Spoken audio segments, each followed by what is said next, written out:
Но він сказав конкретно ясно: дай мені мудрості. І все, браті і сестри, він конкретно попросив. Це йому було потрібно. І він це попросив.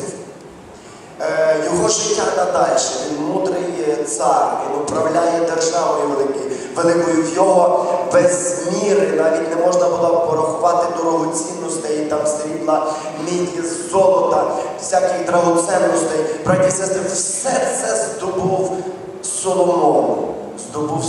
І він, коли посвящає храм для Бога, стоїть перед Господом, піднімає свої руки до неба, і написано: сходить сила Божа і слава Божа в храм. І така слава зійшла, що написано, навіть священники не могли стояти.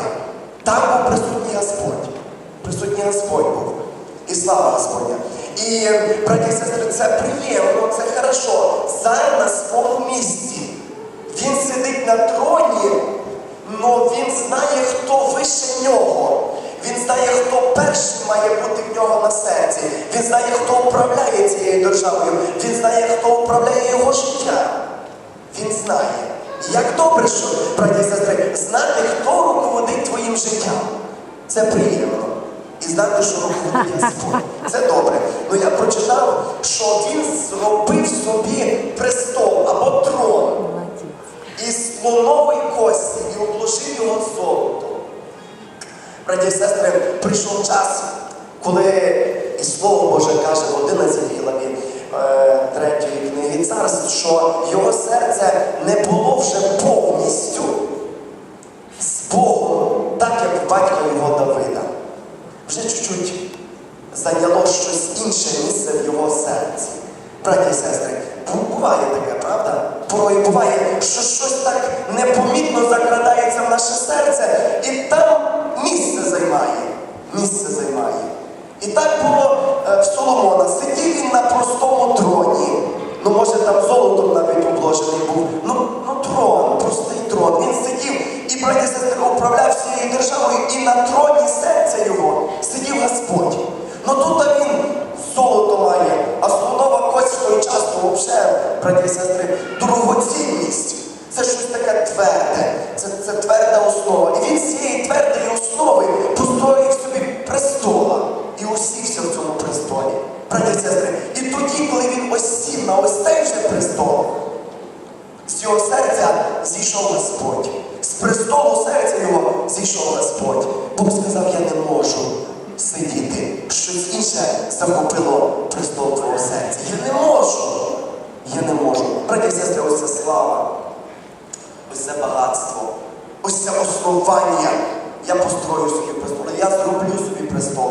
Я трон поставлю. Це утверджу. Слонова кость, вона тверда. Це тверда основа. Я построю саме із слонової кості. Я обложу, я украшу. І престол мій буде самий високий, превознесений буде престол. Я буду сидіти на ньому. А Бог каже: а я не можу сидіти. Ти сидиш, а я не сиджу на престолі твого серця. Браті і сестри, вопрос сьогодні. Хто сидить на престолі мого серця? На престолі мого серця.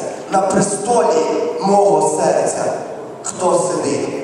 І ви замічаєте за собою, я за собою замічаю, що дуже часто буває таке, що щось так непомітно підкралося, щось невелике і просте. Одного часу диявол пристає перед Ісусом і каже: я тобі все пропоную. Браті і сестри, ви не піднімете руки. Я знаю, не піднімете руки, кому сатана з вас предложив весь світ. Правда, не предлагав. Щось маленьке, невеличке предлагає. І ми порою що? Беремо його і садимо на троні серця нашого. І там посідає порою гордость, порою багатство, порою слава. Порою, браті і сестри, щось таке незначне і маленьке. Ну воно посідає. І Бог заявляє, каже: я не можу сидіти уже на престолі твого серця. Я прочитав місце Слова Божого. Каже Господь: ибо так говорит высокий и превознесенный, вечно живущий. Браті і сестри, сьогодні вже нагадувалося за Лаодикійську церкву. Вона казала: я багата, розбагатіла і ні в чому, замітьте, ні в чому маю нужди. Яка помилка?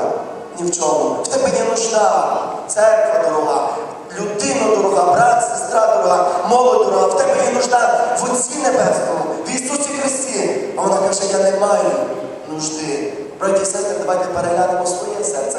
Брат ще переді мною закликав, і я вас закликаю. Давайте не будемо дивитися на брата, на сестру. Легше дивитися і казати, оце брат возгордився вже. Оце вже розбагатів, оце вже він зайняв ось таке місце. Ну, браті і сестри, а що в серці моєму робиться? Так порой туди не хочеться заходити. Не хочеться заходити. Так добре усіли. М'які скамейки в нас. Вас, браті і сестри, добре, правда? Добре. Ну, браті і сестри, давайте подумаємо, де наше місце було. Де наше місце було? Вивіска дуже гарна була на Голгофському хресті. Голгофський хрест посередині. І вивіска зверху. Ти цар іудейський. Ти цар іудейський. А оце твій престол. Оце твій престол, Ісус. Ісус. Той, який превознесений, той, який високий, той, який превише всього на небі і на землі. Восів там на престолі, був прибитий до Голгофського хреста. І були надпис написано «Ти цар іудейський». Правильно було написано, правда, браті і сестри? Він цар. Но одна помилочка, він не тільки цар іудейський. Він цар всієї землі, неба і землі. Алілуя нашому Господу, це цар. І куди зійшов цей цар? Зійшов на Голгофський хрест. А для чого зійшов туди? І чиє місце він зайняв? Нам сьогодні добре сидіти, правда? Ми скуплені дорогою ціною, і тебе насадив винограднику своєму Господь. Приємно це, правда? Слава йому за це. Ну, дорогі брати і сестра, я хотів би, щоб ми сьогодні помислили о тому, який претерпів оце все, щоб ми сьогодні сиділи на цьому місці. Це той престол мав зайняти ти і я. Там до Христа мав прибити я бути, і ви мали прибиті бути. Ну, браті і сестри, пішов Ісус Христос, і Він зайняв твоє і моє місце. Знаєш чому? Щоб сьогодні бути власником твого і мого сердечного престолу. А ми, тому, який превознесений, тому, який не пожалів себе і пішов на цей престол, ми порою не виділяємо місце. І тому я вірю, браті і сестри, як нам сьогодні треба, особливо в цей час, коли так цінності міняються в людей. Дивися, людина цінувала те чи інше, зовсім помінялися цінності, і людина пішла в іншому напрямку. Сьогодні вопрос, я вірю, цей вопрос задає Дух Святий в цьому собранні. Які цінності твої? І що ти ціниш? А може сьогодні вже треба поміняти цінності? Як багато людей зайшли в тупік в своєму житті і казали, я опирався на те, я на те опирався, а в тупік зайшов. Чому? На престолі не восідає цар над царями. На престолі не восідає той, який має управляти твоїм і моїм життям. Вопрос, хто сидить сьогодні на престолі твого, дорога сестра, брат дорогий, хто сидить на престолі твого серця? Якщо живий і віковічний Господь, прийде час, коли Він тебе забере, і ти посядеш у дісну свого Отця, і скажеш, і возвеличиш Його ім'я, і прославиш Його ім'я. А якщо щось інше, я вірю, не даремно сьогодні в цьому зібранні промовляє Господь.